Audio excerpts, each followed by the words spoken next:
Some emotions don't crash into your life with noise or warning. They arrive softly, almost invisibly, like a faint breeze slipping through a half-open window, so subtle you barely register it at first. Yet somehow everything begins to feel different, like the air has quietly rearranged itself around you. Like something unseen has shifted its weight in the room, and you can't explain why your chest feels tighter, or why your thoughts linger longer than they used to. If anyone had asked me a year ago where I would be at 22, I would have given them a simple answer. Something ordinary and predictable, like finishing my design portfolio in a cramped city apartment, probably surrounded by the distant hum of traffic and the occasional argument from neighbors through thin walls. Maybe even joking about adopting a cat I'd be too busy to take care of. Because that version of my life made sense, it followed a path that felt safe and linear. But life doesn't really care about neat plans or comfortable expectations. It bends in strange ways, quietly redirecting you until one day you realize you're standing somewhere you never intended to be, trying to understand how you got there in the first place. That's how I ended up in my uncle's house, far away from everything familiar, surrounded by towering pine trees and a silence so deep, it almost felt like a presence of its own. It wasn't the kind of silence you find in the city, the kind filled with distant engines or muffled voices.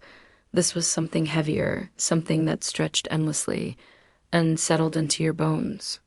The house itself felt alive in that quiet. Every creak of the wooden floors, every soft knock of branches brushing against the windows, every whisper of wind threading its way through the trees felt deliberate, like the place was breathing. It was only meant to be temporary, just a few months until I finished my final semester. Just a practical arrangement while my mom took a research position overseas.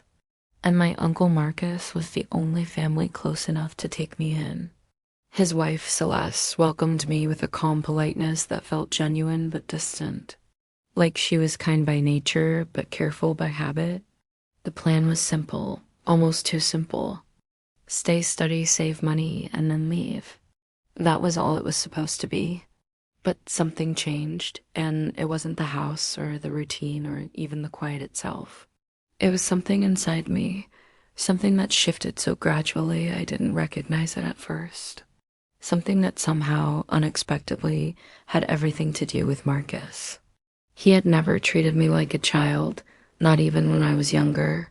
He spoke to me like I mattered, like my opinions held weight, like I was someone worth listening to. And over the years, that built a kind of respect, a steady admiration I never questioned.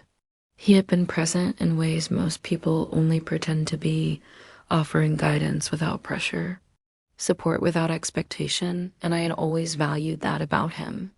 But admiration isn't always simple, and sometimes it doesn't stay in the place you put it. Sometimes it shifts quietly without asking, becoming something you don't immediately recognize. The first time I noticed it, it wasn't anything obvious, nothing I could point to and define. Just a glance that lingered a second longer than it should have, a moment in the kitchen, where the air felt strangely still, like the silence had suddenly become louder than usual. It was small, almost insignificant, easy to dismiss, but I felt it. And once you feel something like that, even faintly, it becomes difficult to ignore completely. Celeste, for all her kindness, remained distant, her words always measured, her presence gentle but reserved. We got along well enough, but there was a space between us that never quite closed. And she spent most of her time outside the house anyway, working or volunteering, filling her days with purpose that rarely overlapped with mine, that left long stretches of quiet evenings. Just Marcus and me sharing the same space, existing in a rhythm that slowly began to feel different, like something subtle was building beneath the surface of ordinary moments. He would sit at the dining table, flipping through articles or notes he never seemed to finish, while I worked nearby on sketches or assignments, and sometimes we talked, sometimes we didn't. But even in silence there was something there, something unspoken that seemed to settle between us. I started noticing things I hadn't noticed before, the way his eyes would linger when he thought I wasn't paying attention. Not in a way that felt wrong, but in a way that made me aware of being seen, truly seen. In a way that felt unfamiliar. And when our eyes met, he would look away quickly, almost deliberately, shifting the moment back into something ordinary with a casual question or a comment about my work. But there was always something just beneath his voice, something quieter that didn't quite belong. I told myself I was imagining it, that it was just the isolation, the stillness of the house, playing tricks on my mind. But then there were other moments, small but undeniable. The way his hand would rest on my shoulder just a moment longer than necessary. The way he seemed to listen more closely when I spoke. The softness in his expression.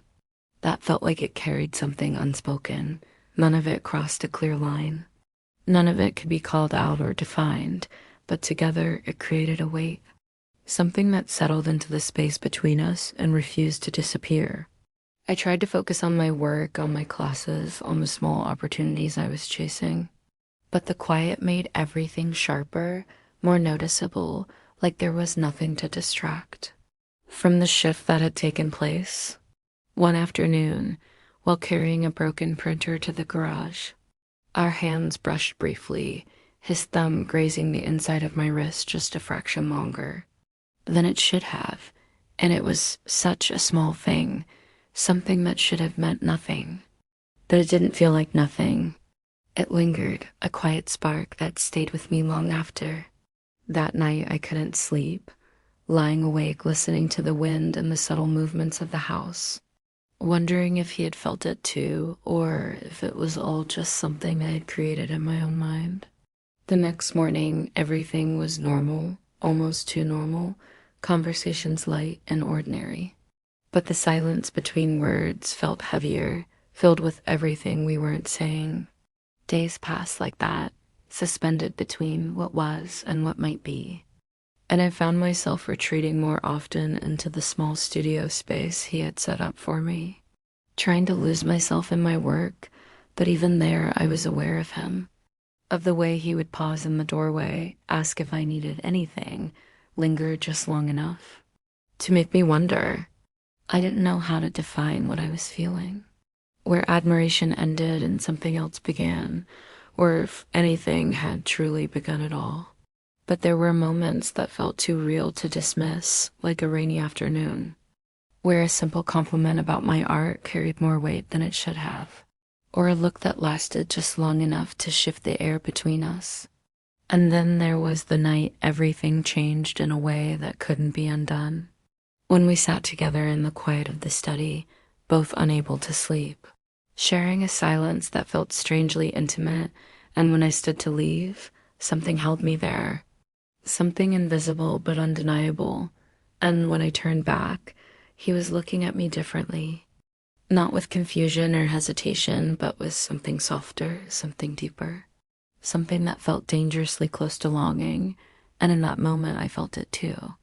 Clear and undeniable, like everything else had fallen away. After that, the house didn't feel quiet anymore.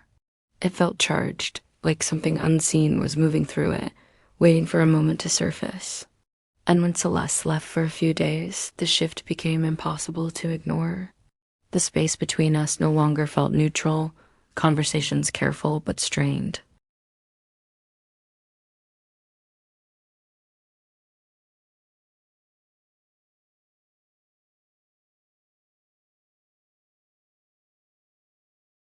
Not in dramatic words, but in quiet honesty, an acknowledgement that something had changed. That whatever this was, it wasn't nothing, and when our hands touched again, this time by choice, neither of us pulled away, even though we both understood the weight of that moment, the way it existed between right and wrong, between feeling and consequence. When Celeste returned, the house shifted again, quieter but heavier. And she didn't confront us with anger, didn't demand explanations, but instead acknowledged the change with a calm understanding that made everything more real, reminding me in her own way that silence doesn't make decisions for you. And that stayed with me longer than anything else. In the end, I chose to leave. Not because I was running, but because staying meant remaining in a place where nothing can move forward without breaking something else. And I built a life of my own, small but steady, filled with work that mattered to me and space that truly belonged to me. And yet sometimes, in the quiet moments, I think about that house, about the stillness, about the way everything shifted so softly I didn't even realize it at first. And I think about Marcus, about what existed between us that was never fully lived, but never truly disappeared either, because some connections don't end, they just change shape, settling into memory, into silence, into the quiet understanding of something that once existed, without ever needing to be spoken aloud, and somewhere far from where I am now. That bench beneath the oak tree still holds the echo of a moment that changed everything without ever making a sound.